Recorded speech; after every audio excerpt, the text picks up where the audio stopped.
Jay is a very close friend of mine since the early days of university. In 2006 he moved into a nearby city to work as a director of photography for a large advertising agency. The following events took place a little over a month after he moved into his new house, when he called me very early one morning to ask me some technical questions. To clarify, I've always been my friend's go-to guy for everything that blinks and beeps. So the subject matter of his call wasn't odd, but the news was.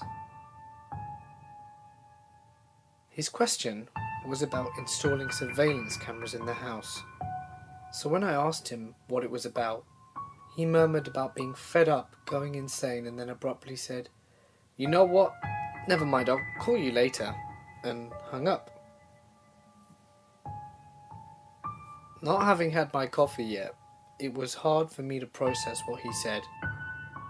So I got up, had my fix and called him. He was reluctant to share with me why he wanted to install cameras inside of his small house, but I told him that I'd help him out anyway. I sent him a few URLs of the wireless cameras that day and explained in my email how easy it was to install them and configure them. He called me back later and said it was too much of a hassle and to forget about it. I insisted that he told me what it was to make him consider the idea in the first place. "Did anyone break into your house?" I asked him. "No, I don't know," he replied in confusion. I told him that if he had any shred of a doubt, then it's only logical that he upped his home security and even considered getting an alarm installed with a few motion sensors. I urged him to order the cameras and let me know how it went. Not hearing back from him for a couple of days, I called him to see how things went. He did get the cameras I suggested, but he gave up after trying 2 hours to get them to work and didn't want to bother me with the whole thing anymore. And although he lived a 3-hour drive away, I told him I'd drive up to his place the coming weekend and get it all set up. I arrived at Jay's place early Saturday afternoon. He lived in an old, narrow 2-story house snug between 2 buildings. It was vertically divided into 2 equal and symmetrical units, with their doors standing side by side. The house on the right was Jay's, and in the house on the left lived his landlord, with his elderly mother. In Jay's house you are faced with stairs and a hallway that leads to a bedroom and a rather large bathroom. On the right is a living area connected to a small open kitchen. The upper floor has 2 other bedrooms but no bathrooms. All in all, it was a charming and cosy house in a relatively safe neighbourhood. And apparently a catch. There were 2 girls in their late 20s living there, whom he knew from work, and they were nice enough to let him stay with them for 2 weeks before they moved out when their lease was up. He gave me the tour of the house that was so old. The floorboards creaked whenever his neighbours next door walked around, and the windows whistled at the slightest breeze. The walls that separated the houses were so thin, he could hear the middle-aged landlord quarrelling with his mother, as if they were in the same room as him. He showed me the bedroom on the upper floor, and was complaining that he had to go downstairs every time he needed to go to the bathroom in the middle of the night. I asked him why he didn't move to the bedroom downstairs, that not only had a bathroom right next to it, but was also bigger and had been vacant for more than 3 weeks now. That was when he paused and started telling me the series of odd occurrences that defied explanation. The first time he noticed these events was when he found out that some of his things had been moved around the house. At first he thought it was one of his roommates, but when they left he blamed himself for being absent-minded. But when one day he started to look everywhere in his room for his shoes, and later found them downstairs by the entrance door, he started to pay close attention. He would get home after work and find an open drawer in the kitchen, the TV unplugged, or wake up in the morning to find one of the couch cushions on the kitchen stool. Nothing went missing though, and although he changed the locks the day the girls moved out, He went and changed them again, but that did nothing to stop the events. The whole thing didn't disturb him much until the soap incident. His previous roommates had left a bar of soap, the smell of which he couldn't stand, so he chucked it in the medicine cabinet and got a new liquid soap dispenser that didn't smell so girly and herbally. Next morning, to his astonishment, he found the bar of soap back in the soap holder and the liquid soap by the bathtub. He was baffled. He thought he was losing his mind. What made him freak out, though, is that the night before he called me very early. He went downstairs to the bathroom around 2 a.m. Although he's a man, he admitted that night he wanted to take a leak while sitting down. He also keeps the bathroom lights off, so not to disrupt his sleepiness when he goes back to bed. I chuckled, but he went on to say that as he was reaching for the toilet seat in the dark, he noticed that it was already down. He didn't think much of it, but as soon as he sat down, he jolted back to his feet. The toilet seat was warm. He quickly turned the light on and took a frantic look around. There was no one. He then noticed that the toilet wasn't flushed. He stood there and was terrified. Was it him? If it was him, then why doesn't he remember? And how come the seat was still so warm on such a cold night? He didn't sleep a wink that night. He sat in his bed wondering if he was losing it. He was contemplating breaking the lease and moving out, but he really liked the place, which was very affordable, and given his very tight work schedule, it was too much hassle to start looking again for another house in a city he didn't know very well.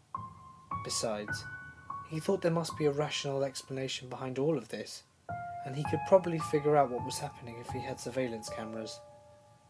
He waited until it was decent enough in the morning to call me. I was attentively listening to him recounting these spooky events, and I was now even more determined to install those cameras and get to the bottom of it. But he kept refusing. It's one of three things, he said. It's either me, some paranormal stuff, or an intruder. In either case, I'd rather not find out. Just the thought of catching something on camera terrorizes me to the core. Not wanting to be pushy, I suggested we install them outside the house instead. We set up one camera over his front door facing the street, and another outside his bedroom window facing the back garden. This way, if anyone happened to be getting in and out the house from either side, we'd have a clear view of their point of entry. We also did a full round of the house and made sure that all the windows and doors were locked and secure. I left Jay's house feeling frustrated for not having resolved the chilling enigma. I was anxious for a whole week, talking to him every day to make sure he was alright and that things were not escalating. Things were still moving around, cabinets opening, lights turning on, but he somehow managed to ignore it. He emailed me each day the camera recordings as he was still unwilling to watch them. I painstakingly examined each one, hoping to catch something, but all I saw was Jay going about his daily routine. A couple of weeks later, I got a call from him early in the morning as I was getting ready for work. "Is everything okay?" I asked anxiously. "Yes, I'm fine. But you can't believe what just happened," he said, in a rather collected tone. "Tell me now, what is it?" I asked. "I'll have to see you to tell you. So come by tomorrow," he calmly replied. Although I had plans the next day, I postponed them. Jay greeted me with a rather big smile as I arrived to his place the next day. "Did you find out what it was?" "What was it?" "Sit down," he said. "You'll need to be sitting to hear this." I sat on the edge of the couch, all eyes and ears, as he recounted the chilling events. At the break of dawn the previous day, he woke up to the sound of footsteps and the wooden floor squeaking. It wasn't unusual, but it was suddenly followed by a loud yell. "I know you got her flowers on Valentine's Day." It was the voice of the old lady next door, but the first thing that crossed Jay's mind was that we're still in October. Why is she badgering her son about Valentine's at this god-awful hour? "Go ahead, pretend you're sleeping, you useless piece of shit," I can't take it anymore. But the odd thing is she wasn't getting any response. Only silence from the other side of this heated conversation. Jay cowered his head and he tried to muffle the sound of his neighbours quarrelling at this very unusual hour, when he got startled by an ear-piercing scream. Get up! He was fully awake now, and fed up. He pushed the covers aside to get up, when suddenly he saw her old figure, with an enraged face, standing over his bed. He was terrified and dumbfounded. She was in his room talking to him. Before he could get his thoughts together, he heard her son's voice from downstairs shouting, "Ma, come back down!" He sat frozen in bed, whilst he watched the creepy old lady, barefoot and in her sleeping gown, slowly turn around and walk out of his room. He was relieved for a second until he realised that these strangers are in his house. He quickly got up and ran after them. As he rushed down the stairs, he glanced at the front door, but to his astonishment it was still locked, and then he heard a racket coming from the closet under the stairs. He quickly opened the closet door, turned the light on, and took a step back. Nobody was there. One of his camera tripods was on the floor, but everything else just as he left it. Whilst looking around the tiny closet, he noticed a sliver of light through a hair-thin crack between the two boards of the panel wall in front of him. He hesitantly stepped inside to take a closer look, and saw some movement through the crack whilst hearing his intruders' dampened voices from behind the wall, now in their house. Convinced one of the panels was a trapdoor, he pushed and pressed it, but it wasn't budging. He ran outside angrily, pounding on the neighbour's door. The guy unlocked his door, cracked it open, and looked at him in silence. "What were you doing in my house?" "How the hell did you get in there?" Jay furiously asked. The man frowned at him with a confused look. "I saw you in my house. Don't act like you don't know." But the man kept his act, pretending to be oblivious to what was happening. "Listen, you either both tell me right now what you are both doing in my house, or I'm going to call the cops, and I'll have you both on camera." The man peeked out and was surprised when he saw the camera. He then stepped out and stammered, "Let's not make a big deal out of this. My mother is a very old woman and has Alzheimer's, and..." But when Jay firmly demanded to know what was going on, the creepy landlord confessed. It turns out that the house where Jay was staying used to be the guy's childhood home. His father used to cheat on his mother all the time, and one of his mistresses was their neighbour, to whom they rented the house next door. His father used to sneak into her place in the middle of the night from the closet under the stairs, through the secret door, and then creep into her home. He didn't know if the door was already there or if his father built it, but he found out about it one night when he caught his old man sneaking through and followed him. His father eventually left them. They switched houses because the other one was much better maintained and had a bathroom on the upper floor. A few years ago his mother was diagnosed with Alzheimer's and kept wandering into the other house through the back door, convinced it was still her home.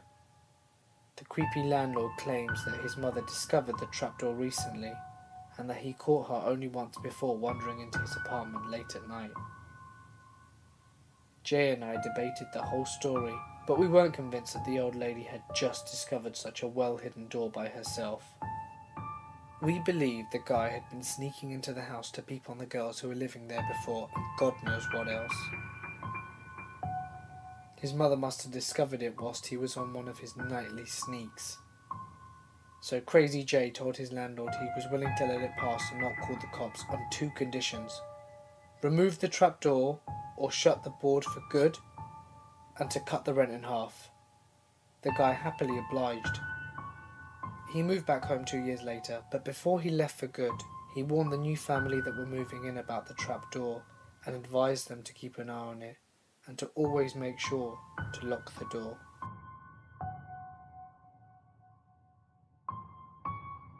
Got something you want to share? Be sure to leave it in the comments or send us an email. Remember to like and subscribe for future videos. Thanks for watching.